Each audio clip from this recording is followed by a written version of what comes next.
청약의 요건을 보시도록 할게요. 그러면 이 청약자라는 사람이 피청약자에게 송부하게 되는 이 청약이라는 것에 요건이 있다라는 거죠. 자, 1번. 이게 그 CISG 기반의 내용이에요. 1번에 1인 혹은 그 이상의 특정인에게 전달되어야 한다.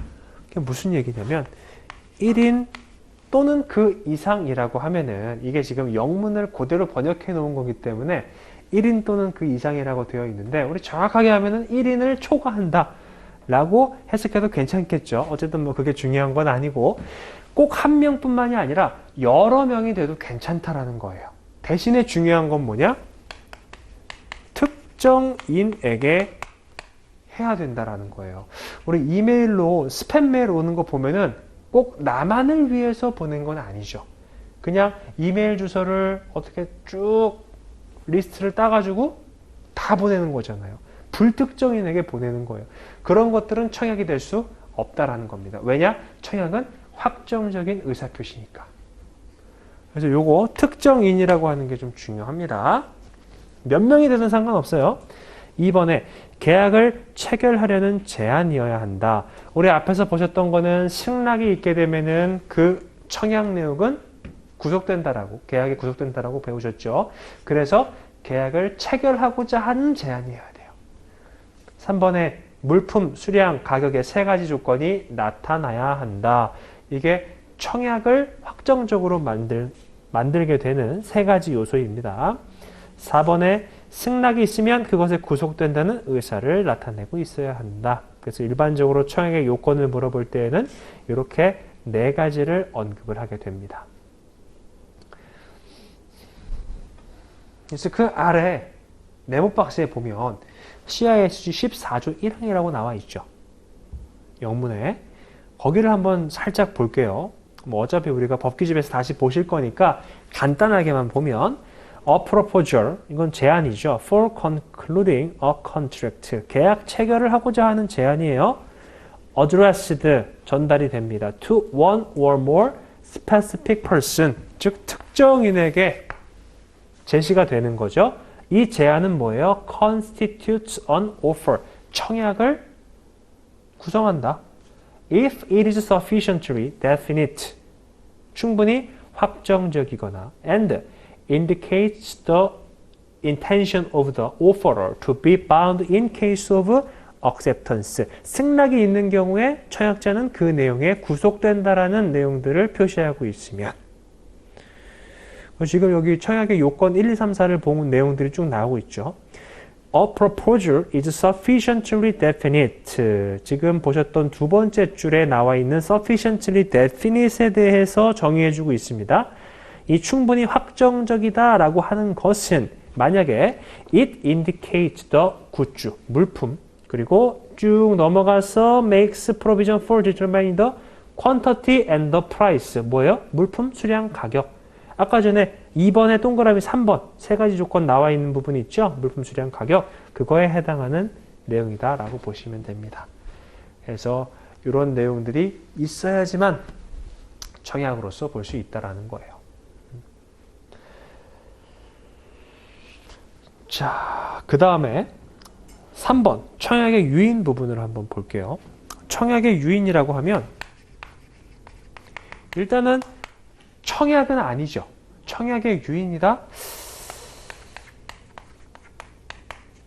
이 청약을 나한테 하게 만들기 위해서 상대방을 유인하는 거예요. 즉, 이 그냥 청약자가 피청약자에게 청약을 보내는 게 아니고 청약자가 예를 들어서 피청약자를 조금 이제 유혹하는 거죠. 나한테 청약을 하게 만들기 위해서. 그렇게 되는 경우에는 우리가 청약이라고 볼 수 없죠. 자, 그러면 1번 볼게요. 청약 유인의 의의.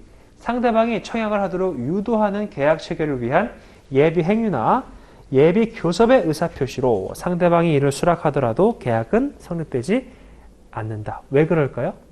청약이 아니기 때문에. 상대방의 승낙에 대한 재차 승낙이 있어야만 계약이 성립이 된다. 즉, 청약의 유인, 청약, 승낙의 순서를 거쳐서 성립이 된다라고 하는 거죠. 자, 그러면 다음 페이지로 넘어가서 네모 박스 한번 보면 a proposal, other than으로 연결되어 있어요. other than. 그 다음에 one addressed to one or more specific persons. 거기까지는 우리 아까 전에 보셨던 청약에 해당하는 문구가 그대로 들어가 있습니다. 아까 이거 있죠. 1인 또는 특정인. 근데 앞에 other than으로 꾸며져 있으니까 1인 또는 그 이상의 특정인에게 전달되는 거 이외에라고 해석을 해야 되는 거예요. 즉, 그 이외의 proposal, 제안들은 is to be considered, 고려가 됩니다. 단순히 as an invitation to make offers, 청약의 유인으로서. Unless the contrary is clearly indicated by the person making the proposal. 이 마지막 문구 같은 경우에는 처음 보면 되게 어려워 보이는데 이런 스타일의 문구가 계속 반복해서 나오기 때문에 크게 어렵진 않아요. 무슨 얘기냐면 청약의 유인을 보낸 사람이 선언하는 거예요. 이거 청약의 유인이 아니고 청약이다. 그럼 그건 청약으로 봐주라라는 겁니다. 근데 이런 스타일의 그 단서들이 계속 나와요. 규정마다. 그래서 이거 좀 익숙해지실 필요가 있겠죠.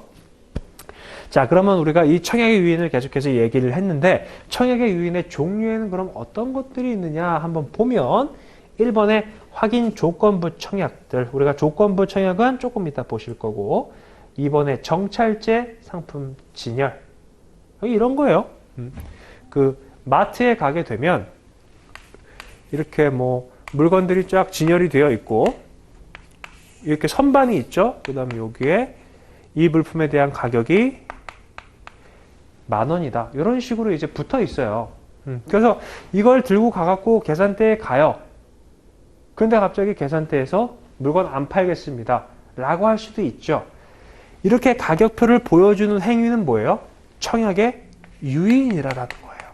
그래서 이 유인을 받고 물건을 가져가서 계산대에 놓게 되면은 그게 뭐예요? 청약이 된다라는 거죠. 그래서 계산원은 청약을 받을 건지 말 건지를 선택할 수 있다라는 겁니다. 그래서 요 유인은 청약이 아니다라는 거 꼭 기억을 해 두시고요. 그래서 또 대표적으로는 우리 광고들 있죠. TV 광고, 라디오 광고 이런 것들. 아니면 좀 더 흔하게 일상생활에서 볼 수 있는 것들은 그 전단지. 이렇게 밖에서 나눠주는 전단지 같은 경우에는 뭐예요? 유인이에요. 이제 그 전단지를 내가 가지고서 혹은 인지를 하고서 해당 가게에 들어가서 거래를 하고 싶다라고 얘기하는 게 청약이 된다라는 거죠. 그래서 이 둘은 차이가 있다.